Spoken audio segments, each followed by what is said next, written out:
Petal is an expansive, dark, witchy disco pop trap inspired album. It picks up where she left off on Eternal Sunshine sonically, but goes to completely new heights. The production is so weird, bubbly, and interesting. The vocals always slay, of course, on an Ariana record, but here, the themes and the subject matter combined with this like new kind of horror movie vibe is really affecting. It's rock infused with songs like the title track, which is one of the most direct songs she's ever released. The verses drag the public and the chorus explodes into a rock, pop, trap moment. The album is mainly centered around her complicated relationship to fame and the general public. It also focuses on her anger and her regret while dancing around the controversies, which I think is the best thing she could have done. I don't think she needs to comment directly on her body, but I can see why that might be annoying to some, purely because of the lack of clarity or detail in the music. But the thing is, she does address it in songs Like I Do and Freak.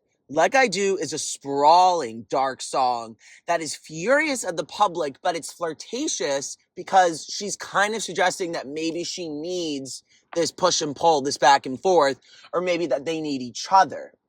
So it's a lot of different emotions going on. Freak, however, is a dreamy, strange song that lets people know she is not going to be anyone's fantasy anymore, and she's not giving in to the public perception.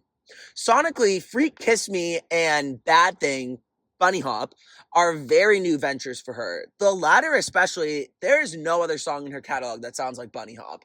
It's a pop rock, bouncy, forgive me, song, but it really is. It's a bouncy, bouncy song that details the rekindling of an old fling. Throughout the album, some solid sonic concepts and general kind of music themes that feel sprawling are the running feeling. It feels light and sticky. Something more sinister, though, is cooking underneath.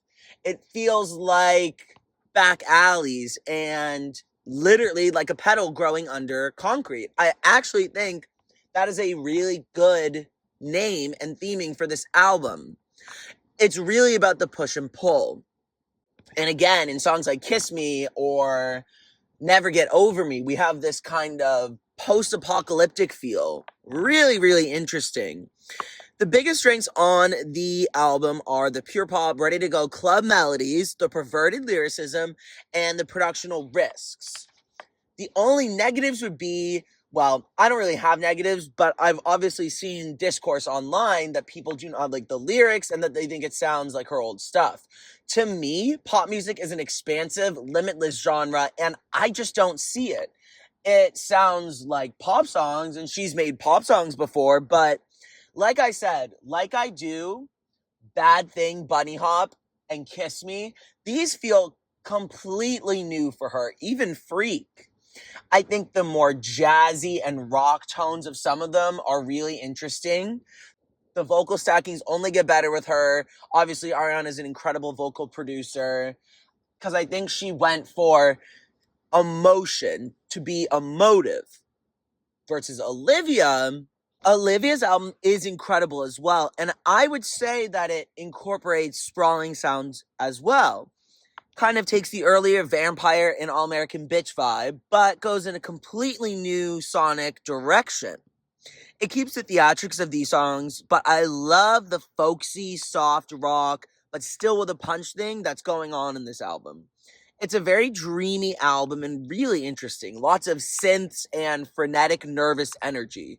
I can tell that she went in with a concept, and I do feel she executed it quite well. Besides that, the songs are obviously just really fun and different and vocally new for her for some of these. I love Maggots for Brains, Expectations, and I still love Drop Dead. It's so sprawling and it's brilliant because it's a journey made even more clear by that video that she shot in Paris at Versailles. The rock sound is still there, but in a more chill way because I think she wanted to grow up a bit. But I think regardless, it ate, and the sad songs on it are so heartbreaking. Of course, she's always going to deliver a heartbreaking moment. Less is a standout on the album. I love Teenage Dream on Guts, Traitor on Sour, and this takes the emotions of those, which are some of her best ever, in my opinion, and infuses them into a new vibe and sound, which just works perfectly. It's a new direction for her to go, and she understands how to make a hit, but also to make something incredibly powerful, incredibly moving, like The Cure. The Cure is a tense acoustic song till it builds as her anxiety does, kind of like the general theme of the album. The bridge is euphoric and explodes into the final chorus. I think it was a good choice as the second single. Even if it wasn't the biggest smash, it served its purpose to continue the sonic themes and messaging of the album. It's a tale of love and anxiety that is really elevated by her progression of songwriting and vocal ability. The soundscaping is so delicious and it feels like a genuine journey. The album only slows a little bit for me on songs like Bagged and Cigarette Smoke. That's the only issue when you are good at keeping a vibe true and consistent, is that sometimes the songs can blend together in a boring way. Overall, though, I think she crushed it. I would give this a 9.1 out of 10, but I would give Petal probably a 9.5. Only because Petal really feels like every song needs to be there, and I can't make a case for why it can't be.